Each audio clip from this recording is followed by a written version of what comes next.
Assalamualaikum warahmatullahi wabarakatuh. Bismillahirrahmanirrahim. Alhamdulillah, salatu wassalamu ala Rasulillah Muhammad bin Abdullah wa ala alihi washabihi wa wala. Rabbi shrah li sadri wa yassir li amri wahlul 'uqdatam min lisani yafqahu qawli. Bismillahirrahmanirrahim. Al-Fatihatu bil qabul wa tamam bi kulli su'al wa ma'ruf wa salahi syam zahiran wa batinan wa dunya wal akhirah. تابعا لكل شجرة لكل خير لنا ولوالدينا وأولادنا وأهلنا وشيخنا الدين وخصوصا لشيخنا وشيخنا وشيخنا في المسلمين وشيخنا في الإيمان وخصوصا صنف هذا الكتاب الشيخ سمر الحضرمي ونفعنا بهما ونما في دارنا آمين وعلى نية أن الله لنا وقلبنا مع الهدى والتقى والعفو والغنى والموت على دين الإسلام والإيمان بلا محنة ولا امتحان بحق سيد الولد عدنان وعلى كل نية صالحة وإلى أحد النبي محمد صلى الله عليه وسلم. الفاتحة. أعوذ بالله من الشيطان الرجيم. بسم الله الرحمن الرحيم. الحمد لله رب العالمين الرحمن الرحيم مالك يوم الدين إياك نعبد وإياك نستعين اهدنا الصراط المستقيم صراط الذين أنعمت عليهم غير المغضوب عليهم ولا الضالين آمين. Bismillahirrahmanirrahim. Melanjutkan pelajaran yang kemarin bahwa La ilaha illallah terdiri dari 12 huruf. Kemudian 12 itu merupakan oleh ulama ditafsiri ada 12 kewajiban yang sangat perlu dan penting untuk kita lakukan. Dibagi dua, yang 6 kewajiban zahir itu berupa kewajiban yang dilakukan secara fisik, kemudian ada kewajiban batin di ibadah yang dilakukan secara batiniyah. Nah, untuk yang kewajiban batin kita sudah sampai pelajaran yang ketiga. Kemarin yang pertama tawakal, kemudian yang kedua adalah tafwid, mana dua-duanya mempunyai arti yang hampir sama karena dua-duanya adalah pasrah taslim kepada Allah. Namun tafwid disinyalir dia mempunyai makna lebih luas dan lebih besar dibanding tawakal. Nah, kita sampailah kepada pelajaran yang ketiga atau hal yang sangat wajib dan perlu dilakukan dengan mengimplementasikan La ilaha illallah Muhammad Rasulullah. Yang ketiga itu as-sabru, bersabar. Di bersabar ini nanti ada bersabar dari musibah dan juga ada bersabar dari kenikmatan. Kalau dari musibah ya tentunya secara gampangnya kita tunggu saja sampai dengan datangnya kenikmatan. Tapi kalau bersabar dari kenikmatan berarti artinya kita sabar ketika kenikmatan itu dicabut. Namun demikian dua-duanya ada solusinya. As-sabru wa huwa habsun nafasi 'alal masyaqi wa 'anil jaza'. Sabar adalah menahan diri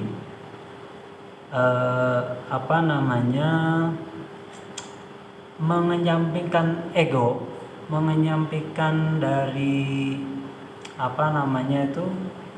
al-laum, kalau bahasa itunya mengeluh ya, mengenyampingkan mengeluh, kemudian mencaci maki dan lain sebagainya dari hal-hal yang berat yang menimpa kita. Itu sabar. Hal-hal yang berat maupun musibah. Qala al-Alqamiyyu as-sabru habsun nafasi ala karihin tatahammaluhu wa an ladhidhin tufaratuhu. Dikatakan bahwa sabar adalah menahan diri dari hal-hal yang tidak kita sukai dan juga menahan diri dari kenikmatan-kenikmatan atau kesenangan-kesenangan yang menjauhi kita, seperti peluang-peluang tadinya ada tiba-tiba menjauh, target-target yang sudah kita incar ternyata tidak tercapai dan lain-lain. Ini kita mestinya bersabar. Nah, Sebagian ulama ada yang mengatakan bahwa sabar itu justru yang berat adalah sabar dari kenikmatan. Karena kalau sabar dari musibah atau dari kesengsaraan atau sesuatu yang berat yang menimpa kita justru hanya dengan menunggu saja. Menunggu sampai kapan ini, karena nantinya pasti akan datang kenikmatan. Karena inna ma'al usri yusra.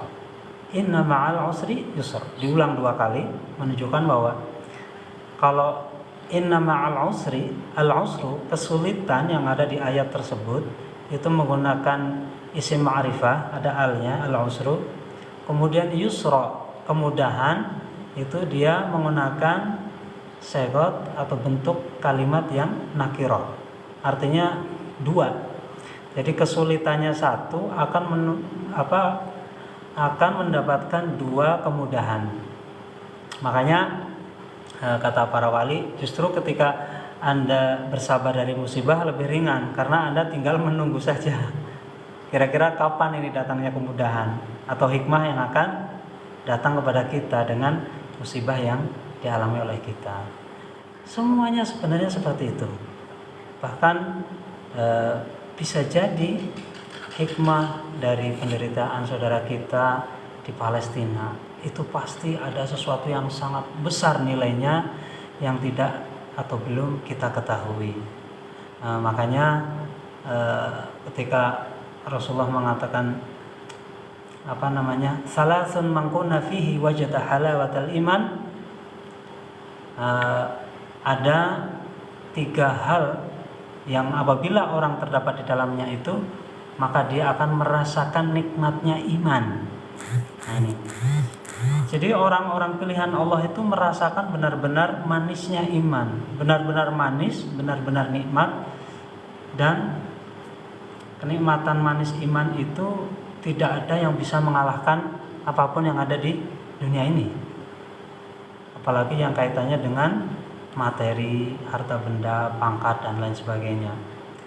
Dan ternyata kalau kita lihat guru-guru kita, dan pasti mereka itu kekasih Allah, dan pasti mereka mendapatkan manisnya iman.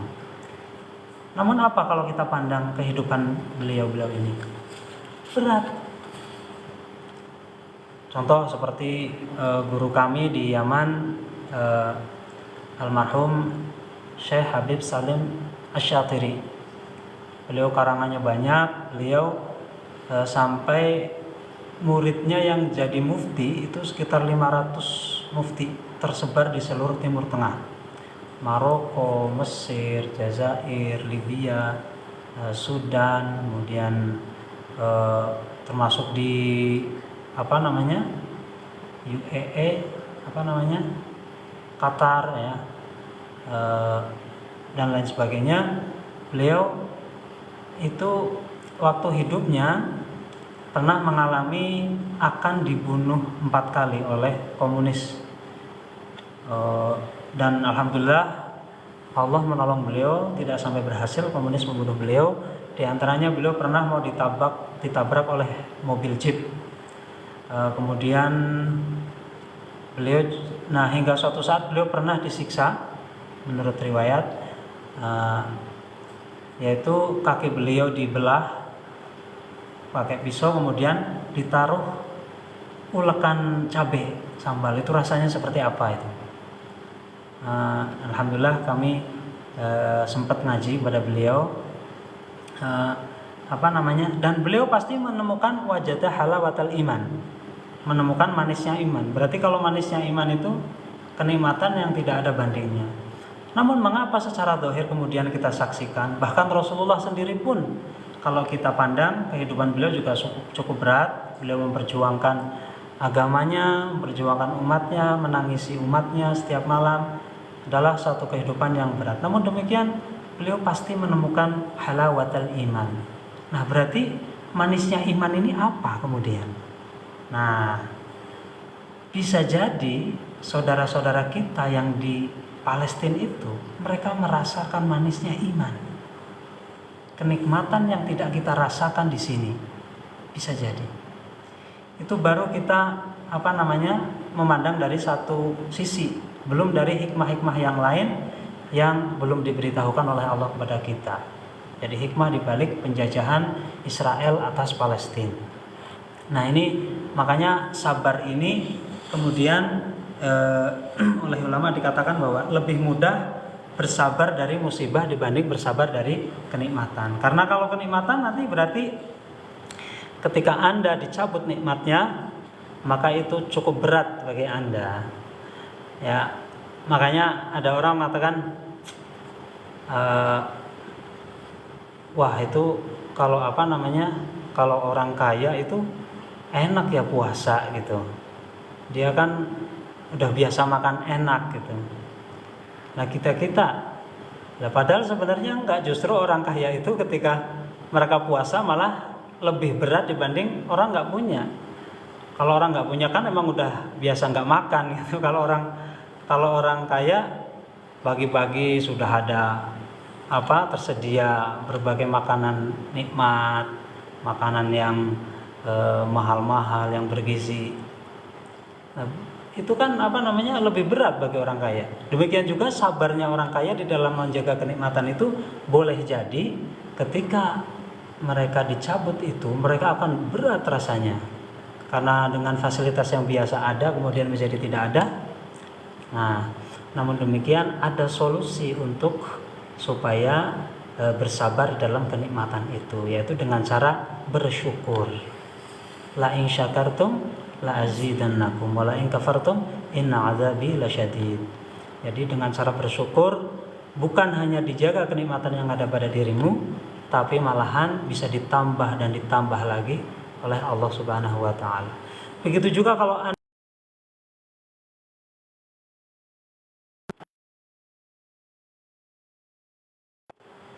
sangat berat sekali dampaknya, karena la in syakartum la azidannakum wa la in kafartum inna azabi lasyadid, akan mendapatkan siksa yang berat dari Allah. Nah, mungkin bisa jadi siksa itu seperti yang ada di suhuf Nabi Ibrahim kemarin. Di kitabnya Nabi Ibrahim diriwayatkan bahwa ketika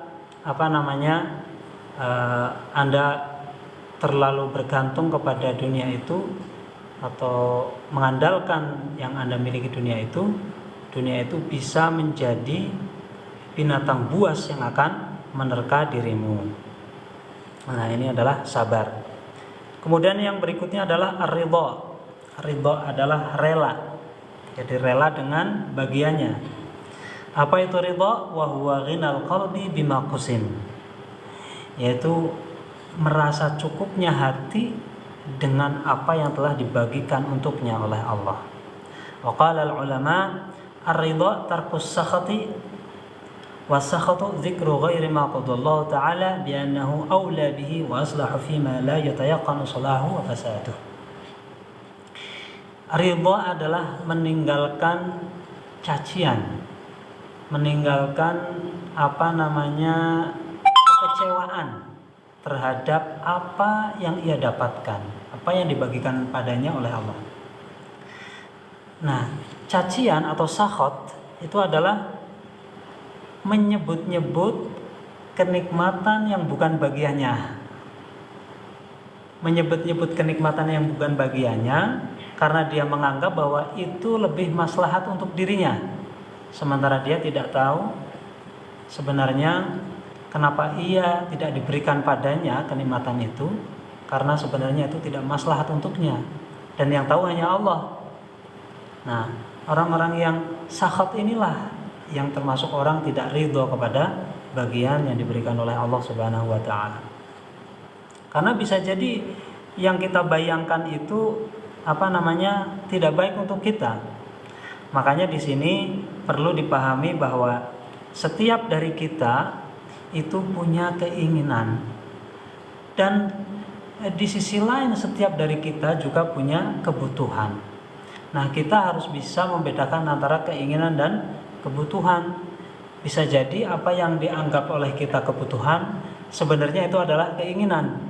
Nah, makanya akhirnya dia kecewa dengan kecewa yang berlebihan karena menganggap kebutuhannya tidak tercukupi, padahal itu bukan kebutuhan melainkan keinginan. Nah, ini makanya orang harus pintar-pintar mengidentifikasi apakah yang ada di benak saya ini keinginan atau kebutuhan. Nah, keinginan atau kebutuhan ini menurut kami, wallahu alam ya, ini cuman bolehlah kita berpendapat ya. Nanti netizen kalau nggak setuju ya silahkan di komen. Keinginan yang ada pada diri kita, menurut saya tuh bisa dirubah menjadi kebutuhan. Nah, dengan cara bagaimana? Nah, karena tidak semua keinginan kita itu sesuai dengan kebutuhan. Artinya apa? Keinginan yang ada di benak kita oleh Allah tidak mesti di-ACC. Coba kalau kita hitung-hitung doa-doa kita, harapan-harapannya kita, sering nggak kita mengalami doa yang sudah sedemikian rupa tapi tidak diijabah oleh Allah? Sering kan? Nah, boleh jadi itu hanya keinginan yang tidak di-ACC oleh Allah karena tidak dianggap kebutuhan, gitu. Karena kalau semua keinginan orang dianggap kebutuhan, di mana Allah harus mencukupi, karena Allah pasti mencukupi kebutuhan manusia, pasti Allah pasti mencukupi kebutuhan manusia. Kalau semua keinginan ini diijabah, dicukupi oleh Allah, maka tidak ada balancing dalam kehidupan manusia. Lihat aja yang paling simpel, dokter menginginkan dapat pasien. Nah, para pasien menginginkan tidak sakit. Ini kan tidak mungkin digabungkan. Seorang penjual barang menginginkan barangnya laku, tapi tidak semua orang membutuhkan barang yang dia jual. Maka tidak mungkin ini bisa dipenuhi oleh Allah dua-duanya. Bukan karena Allah tidak mampu, tapi memang secara akal itu tidak bisa. Karena kalau hanya ada dua hal untuk memilih, ya hanya dua itu, nggak ada yang nomor tiga. Makanya ketika kamu ditanya, kamu milih apa, istri yang, jangan istri deh. Kamu milih apa, umurnya panjang kaya raya, atau milih apa namanya, contohnya apa ya? Biasanya tuh kalau pilihan tuh cuma dua, nggak ada yang ketiga gitu. Dulu contoh-contoh saya ini pilihannya nggak boleh diomongin di sini sih ya. Nah, kalau apa namanya berseberangan, itu kan tidak mungkin. Nah, makanya keinginan supaya bisa menjadi kebutuhan, itu menurut saya, itu nanti bisa kita rombak dengan cara keinginan yang ada pada diri kita itu kita salurkan untuk kemaslahatan banyak orang. Nah, kita salurkan untuk kemaslahatan banyak orang. Ya tentunya keinginan itu didasari, dilandasi dengan tidak adanya kecewa ketika Allah tidak menerima atau meng-ACC apa yang kita inginkan. Misalnya saya ingin punya mobil misalnya. Nah, bisa jadi ini hanya keinginan, karena kalau saya punya mobil bisa jadi itu tidak baik untuk saya. Nah, supaya itu bisa menjadi kebutuhan, saya ingin punya mobil supaya nanti bisa nolong tetangga saya ketika ada yang sakit butuh mobil untuk diantar ke rumah sakit, untuk apa namanya kepentingan umum. Misalnya biasanya kalau di kampung-kampung itu ada rombongan pengajian kemana, kita bisa bawa tetangga-tetangga kita untuk berangkat di pengajian yang jauh, atau menolong tetangganya. Bukan bisnis ya, maksudnya kalau bisnis beda lagi ini. Supaya mobil saya disewa itu beda lagi. Ini artinya dalam bentuk yang benar-benar untuk menolong. Nah, ini diantara keinginan yang dirombak kemudian menjadi kebutuhan, insya Allah nanti bisa diakses. Nah, coba Anda rombak semua keinginan-keinginan yang ada di benak Anda rombak supaya kira-kira nanti sama Allah ini dibaca menjadi kebutuhan. Insya Allah bisa diijabah, insya Allah. Kalau sampai nggak diijabah, jangan-jangan di situ masih ada unsur-unsur yang bikin Allah tidak mengijabah apa yang Anda inginkan, yaitu hadzun nafsi atau keinginan dari diri sendiri. Nah, ini yang dimaksud dengan ar-ridha. Jadi tidak apa namanya berpikir bahwa kebaikan-kebaikan yang di luar diri kita itu adalah baik untuk kita. Jadi misalnya lihat orang kaya, wah kok itu kaya itu, kenapa saya nggak kaya ya Allah gitu. nggak ridho. Wah, nah ini bisa jadi kalau Anda dibikin kaya seperti orang itu, seperti tetangga Anda yang kaya raya itu, bisa jadi Anda tidak akan sebahagia sekarang. Atau bisa jadi Anda tidak menjadi orang sebaik sekarang. Bisa jadi kekayaan yang Anda miliki itu akan Anda gunakan untuk maksiat, untuk bersenang-senang, untuk pamer, bahkan melakukan dosa-dosa seperti sombong dan menzolimi orang lain. Nah, ini yang dimaksud dengan ridho. Jadi sudah, kalau bahasa Jawa itu trimo ing pandum, menerima bagiannya. Kemudian ruya annahu ta'ala qal, dalam satu hadis qudsi disebutkan di kitab Jami'us Shaghir, Allah berfirman, ini bukan Quran ya, ini hadis. Jadi ada hadis qudsi, ada hadis Rasul. Jadi sebenarnya baik itu hadis qudsi, Quran, hadis Rasul, itu sebenarnya semuanya wahyu dari Allah. Wahyu dari Allah. Nah, yang membedakan Quran dengan hadis, kalau Quran itu lafaz dan lafaz dan maknanya itu dari Allah. Ya. Jadi tidak ada perubahan satu huruf pun. Tidak ada yang inisiatif dari Rasul memberikan huruf ini, tidak ada. Sama sekali 100% dari Allah. Nah, kalau Quran ini membacanya itu dapat pahala walaupun tidak tahu artinya. Dan cara bacanya pun ada keunikan atau ciri khas, yaitu dengan tajwid dan berbagai prosedur yang ada di ilmu qiraah. Jadi diantaranya tidak boleh tarik nafas di tengah-tengah, kemudian panjang pendeknya harus benar, kemudian unsur-unsur seperti huruf itu apakah syiddah atau tidak syiddah harus benar, dan tidak boleh merubah harokat dan seterusnya, dan juga dipakai untuk sholat, itu ya Al-Quran. Nah, kalau hadis tidak, walaupun sama-sama dari Allah, tapi hadis ini kata-katanya dari Rasul. Membacanya tidak menjadi ibadah kecuali tahu artinya dan untuk mengajarkan atau yang lain, untuk belajar. Kalau sekedar membaca saja tidak menjadi ibadah tersendiri. Hadis qudsi, nah hadis qudsi dengan hadis Rasul biasa bedanya, kalau hadis qudsi itu ada kata-kata dari Rasul yang mengatakan saya meriwayatkan dari Allah, itu biasanya. Atau Nabi mengatakan Allah berkata begini. Nah, itu namanya hadis qudsi. Tapi hadis qudsi ini bukan Quran, ya, bukan Quran.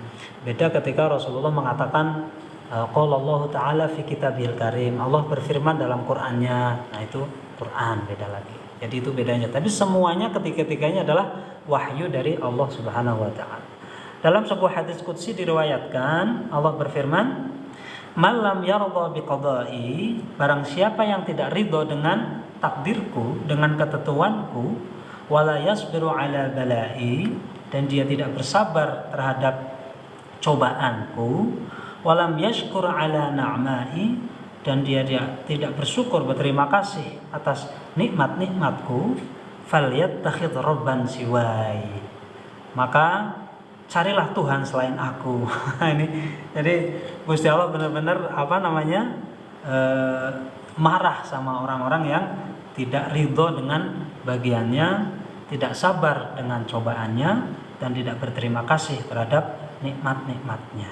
Makanya segala sesuatu yang kebalikannya adalah ekstrim, segala sesuatu yang kebalikannya sangat haram, maka ketika ia dilakukan menjadi ibadah yang istimewa. Demikian 3 ibadah yang ada di dalam hadis ini, yaitu ibadah ridho, ibadah sabar, dan ibadah syukur. Ini adalah ibadah yang pahalanya sangat besar sekali. Nah, karena kebalikan dari 3 ini adalah murka yang besar dari Allah Subhanahu wa taala. Kemudian kewajiban yang sangat perlu untuk kita lakukan di dalam mengamalkan la ilaha illallah yang berikutnya adalah az-zuhdu. Ada ibadah batin namanya az-zuhdu atau zuhud. Apa itu zuhud? Huwa alla yakuna bima fi aidin nasi awsaqa minhu. Zuhud itu artinya jangan pernah ada di dalam hati ini ada bahwa selain selain Allah itu ada yang lebih meyakinkan. Kalau kemarin tidak boleh menganggap ada musuh yang lebih dahsyat dari diri sendiri itu ya. Kemarin ada seperti itu, jihad itu. Nah, kalau di zuhud ini tidak boleh ada keyakinan sesuatu itu lebih hebat dari Allah. Artinya misalnya peluang bisnis misalnya, atau peluang menjual sesuatu. Kok daya sampai yakin ini peluang ini penting dan ini sangat potensial. Prospek tuh bahasa orangnya itu prospek gitu. Misalnya, kok dia menganggap bahwa itu lebih prospek daripada pertolongan Allah, nah ini namanya belum zuhud. Kalau zuhud itu tidak ada sedikit pun sesuatu lebih prospek daripada Allah Subhanahu wa Ta'ala, atau bahasanya lebih meyakinkan gitu. Lebih meyakinkan, ada sesuatu yang lebih meyakinkan di dalam nilai prospeknya atau nilai menjadi faktor kesuksesan selain Allah Subhanahu wa Ta'ala. Ini zuhud. Awsaqu minhu bima indallah. Jadi ada sesuatu yang lebih prospek dibanding pertolongan Allah. Nah, itu zuhud itu artinya begitu. Itu makna yang implementasinya, aplikasinya dalam sehari-hari itu bahwa apa yang ada di tangan kita ini tidak ngefek. Misalnya kita sedang punya uang, tidak punya uang, itu mental kita tetap sama. Itu artinya zuhud itu begitu. Mental kita sama. Makanya ketika zuhud diartikan orang yang tidak punya dunia atau meninggalkan dunia, itu salah. Karena ternyata para pemimpin Imam Zahidin, orang-orang yang melakukan zuhud dengan sungguh-sungguh, ternyata mereka adalah orang-orang yang kaya raya. Seperti Imam Malik. Imam Malik itu sampai kalau ngitung duit tuh di hadapan santri-santrinya tuh di meja besar itu. Emas perak kumpul di meja ketika beliau menghitung hasil bisnisnya itu. Sampai Imam Syafi'i itu kan, padahal hebatnya lagi Imam Malik ini manhajnya tuh manhaj kayak kayak burung yang kemarin diceritakan. Jadi bahkan beliau itu riwayatnya kan terkenal ya, beliau orangnya sangat zuhud, jadi dunia itu nggak ngefek ke mental beliau, maksudnya ya. Nah, kemudian di dalam mencari rezeki, beliau ini tawakal dan makomnya makom tajrid, jadi nggak makom asbab. Jadi bukan dengan manajemen, beliau pergi kemana-mana, membuat jaringan bisnis enggak. Nah, kalau Imam Syafi'i ini enggak. Makanya suatu saat pernah kejadian Imam Syafi'i murid beliau ini jalan-jalan ke pasar, kemudian membeli kurma untuk dijadikan oleh-oleh gurunya. Nah, terusan setelah dikasihkan ke beliau, kata Imam Malik, nah kamu tahu kan ar-rizqu maksum gitu. Rezeki itu sudah ditentukan sama Allah. Maksum itu artinya benar-benar kadarnya itu sudah segitu, muqaddar, takdir. Rezeki itu takdir muqaddar, segitu. Enggak kurang, enggak lebih. Kalau kamu bagiannya 1 juta ya sudah, enggak mungkin 1.100.000, enggak mungkin 900, enggak mungkin. Pokoknya 1 juta kamu bagiannya. Ini kan gitu kata Imam Malik tuh. Loh, yang enggak tawakal kan enggak begitu, Syekh gitu. Ya kita harus usaha. Nah, ini buktinya saya mau ngasih mau ngasih kurma ke Syekh, ini kan saya harus ke pasar, saya harus bawa uang, saya harus beli, saya bawa ke sini, saya hantarkan ke penjenengan gitu. Terus kata Imam Malik, loh buktinya saya diam di sini, kurma datang sendiri itu. Saya mau sendiri. Berarti yang benar siapa coba gitu. Nah itu beliau pakai keyakinan bahwa rizku maksum. Rezeki itu sudah pasti segitu kadarnya, tidak kurang dan tidak lebih. mau kerja keras ya segitu, mau males-malesan ya tetap segitu rezeki. Nah, yang membedakan itu adalah sikap kita. Karena yang Allah inginkan itu bukan hasil, yang Allah inginkan adalah usaha kita. Karena upaya itulah yang menjadi nilai bagi Allah Subhanahu wa ta'ala. Upaya kita itulah yang dituntut oleh Allah. Makanya setiap usaha yang kita lakukan gak usah mencari hasil, karena hasil itu udah tugasnya Allah. Tugas kita hanya berusaha. Nah, itu kadang-kadang kesalahannya di situ. Iya, tapi kemudian makanya mazhab Syafi'i ini karena beliau orang cerdas, dan beliau karena orang cerdas yang biasa berinteraksi segala sesuatu dengan manajemen dan lain-lain, perencanaan dan lain-lain, sehingga mayoritas orang-orang yang ada di mazhab Imam Syafi'i ini orangnya cerdas-cerdas gitu. Orangnya cerdas-cerdas. Dan ulamanya kan tulisan-tulisannya juga sangat fenomenal kalau di mazhab Syafi'i ini. Ya, ini yang itu az-zuhdu ya. Alla yakuna bima fi aidin nasi awthaqu minhu bima indallah. Jangan sampai ada sesuatu apapun yang selain Allah itu punya potensi atau lebih meyakinkan dibanding pertolongan Allah. Walaysa zuhdu huwa tarkul halali wa ida'atul mal. Zuhud itu bukanlah meninggalkan hal-hal yang dibolehkan oleh agama atau menyia-nyiakan harta. Tidak. Justru bahkan orang-orang yang mempraktekkan ilmu zuhud ini kebanyakan adalah para ulama yang kaya raya. Hanya kalau justru ketika ada orang miskin mengaku zuhud, itu malah dipertanyakan, itu meragukan, karena orang miskin itu bisa jadi masih memikirkan kepemilikan orang lain. Karena biasanya orang miskin itu makanya guru kami Gus Anam tuh pernah ada antaranya ngomong, loh itu ada yang ngomong kok jenengan kiai kok kaya raya gitu, berarti nggak zuhud loh. Justru saya yang zuhud. Loh, buktinya saya kaya raya, mobil saya banyak, rumah saya ini saya nggak pernah mikirin tuh, gitu, kata Gus Anam. Saya nggak pernah mikirin. Loh, dia malah yang mikirin harta saya, berarti kan dia yang justru yang nggak zuhud gitu. Wa fil hadis man sarrahu an yakuna akraman nasi falyattaqillaha azza wa jalla. Dalam hadis Kanjeng Nabi disebutkan, barang siapa yang ingin atau senang untuk menjadi orang yang paling mulia, orang yang ingin menjadi orang yang paling mulia, falyattaqillaha azza wa jalla, maka bertakwalah kepada Allah, karena inna akramakum indallahi atqakum. Semulia-mulia kalian di hadapan Allah adalah orang yang paling takwa kepada Allah. Wa man sarrahu an yakuna aqwan nasi falyatawakkal 'ala Allah.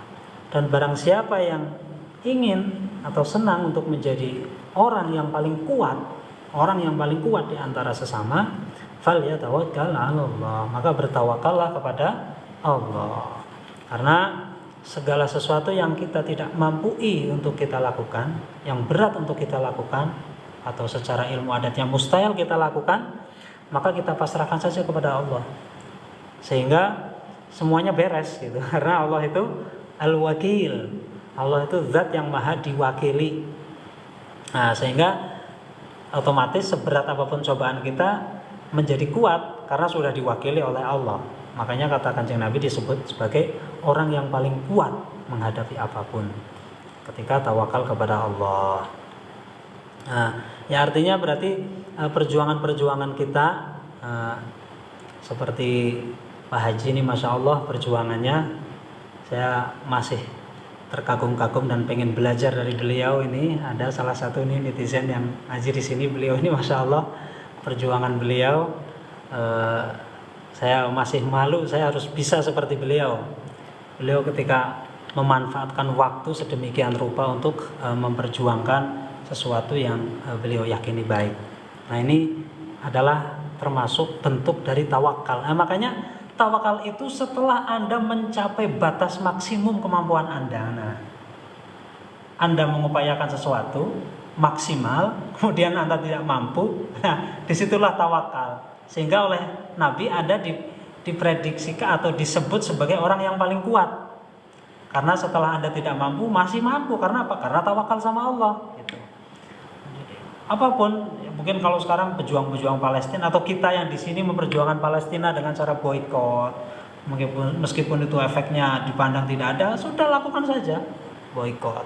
Apa yang kita mampu untuk membantu Palestina kita lakukan.